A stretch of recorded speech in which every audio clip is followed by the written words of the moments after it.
I think a couple of big themes, have struck me in recent days. The first is that this virus doesn't give a damn about anything that we've cared about, right? It doesn't care less about our political ideology, is not interested in our stock market, could not give, two wits about any of the other divisions by which we have defined and separated ourselves as a society and as a world. It is hitting everybody, literally, from nobility and royalty and heads of state to poor people in forgotten parts of the world. And we're just seeing the beginning of this. One thing that has really struck me in watching this crisis unfold is, given the same virus that works the same way and more or less, right, in in every region of the world, in all of our human bodies, um, how differently societies, both at large and smaller communities, have been able to respond based on the level of leadership that those particular policies have been able to deploy against it, right? There is an opportunity for all of us who've been trained to lead from a very, very young age and have had exceptional experience leading in very difficult circumstances, to be able to help our communities, however large or small or broadly or thinly we define them, to be able to organize ourselves to deal with this threat. And the final thing that I would say and observe is that there's not going to be any going back to the status quo ante when we're done with this. The world is going to be substantially different. There's been trillions of dollars of market wealth that has just evaporated as a result of this tiny little microbe basically crashing markets. It already has fundamentally changed the governance structure of some states. I mean, Hungary is now ruled by decree.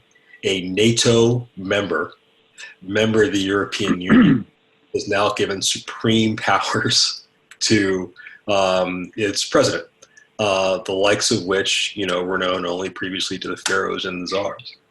And God forbid we start to see this tear through further elected officials and other senior leaders. It will absolutely change the way in which we have to think about everything in our life that requires proximity. From voting to commerce to education.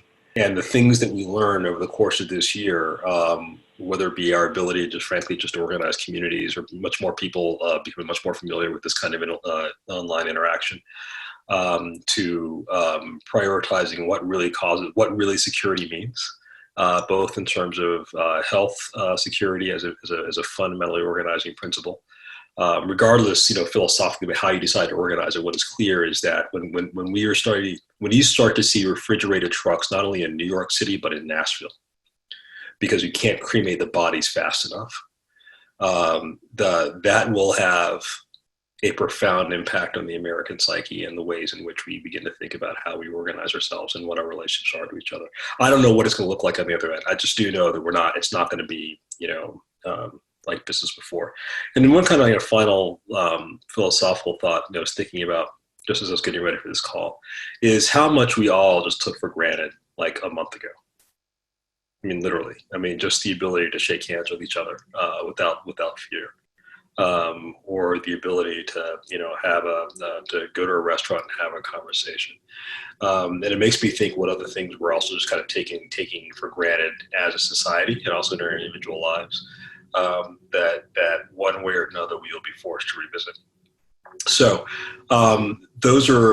from both a perspective of thinking through how we apply the leadership lessons that we've learned in our own respective communities to deal with this crisis, to asking the questions, how do we either continue to do our own business but from a distance, or think about the way the implications of distance, the opportunities, as Jason said, the distance creates for new models of business and how to think those through, to just more than anything else, is recognizing that this is not going away. I mean, this is the organizing principle of our life, because like the Harvard scholar Joseph Nye said, security is like oxygen. Without it, everything else is irrelevant.